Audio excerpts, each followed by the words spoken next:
The Soldiers and Sailors Memorial in Melrose, Massachusetts is a city-owned civic and cultural center. Commonly known as Memorial Hall, the building was built in 1912 and it is intended as a living memorial to everyone from Melrose who have served the country over the years. Today we will visit the upstairs room at the front of Memorial Hall. This is the GAR room. GAR stands for the Grand Army of the Republic, which was the organization for Union veterans of the American Civil War. The Melrose post of the GAR was named after General Ulysses S. Grant at its formation, and is one of the very few GAR posts that was named after a then living person. In one corner of GAR Hall, among the plaques and pictures from other conflicts, stands the plaque dedicated to the people of Melrose who served in the Spanish-American War. Let us concentrate on one name in particular on this plaque, Mayo Dyer. Nehemiah Mayo Dyer was a Rear Admiral in the United States Navy. We can associate him with three iconic moments in U.S. naval history. Mayo Dyer was born in Provincetown, Massachusetts in 1839. At the start of the Civil War, he volunteered to serve in the infantry.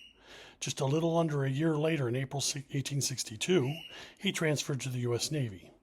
By 1864, Nehemiah Dyer was in the West Gulf Blockading Squadron, operating under Rear Admiral David Farragut.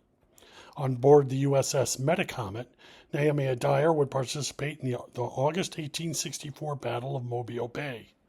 In this battle, the ships of Rear Admiral Farragut forced their way past the defending forts and the mines lining the harbor to capture the port and close its use to the Confederacy. Early in the battle, when a Union ship struck a mine, which were then known as torpedoes, Admiral Farragut instructed his flagship to "damn the torpedoes" and full steam ahead. The Metacomet captured the Confederate gunboat Selma, and Nehemiah Dyer was promoted for his actions at this battle. Nehemiah Dyer stayed in the Navy post-war and in a variety of posts.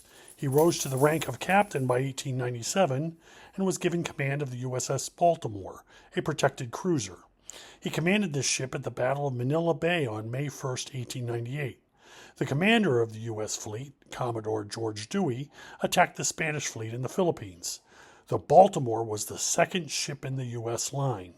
As the action began, Commodore Dewey orders the captain of his flagship Olympia, "You may fire when ready, Gridley." The destruction of the Spanish fleet allows the U.S. to take the Philippines from Spain. Captain Dyer is promoted after the battle for his eminent and conspicuous gallantry.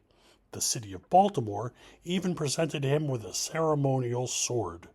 His last active assignment in the Navy was at the Boston Navy Yard starting February 1900. It must have been around this time when he moved to Melrose. He retired in February 1901 with the rank of Rear Admiral. After retirement, he was appointed chairman of the Board of Commissioners for the Massachusetts Nautical Training School. This institution is today known as the Massachusetts Maritime Academy. Rear Admiral Dyer passed away in 1910. You can find his grave in the Wyoming Cemetery. The cruiser Baltimore continued service in the U.S. Navy until 1937, when it was decommissioned and left as a hulk at Pearl Harbor in Hawaii. This old ship was therefore in Pearl Harbor on December 7, 1941, the day that will live in infamy. Admiral Dyer's connection to this ship completes the reference to three key moments in the history of the U.S. Navy. This has been a presentation of the Friends of Melrose Memorial Hall.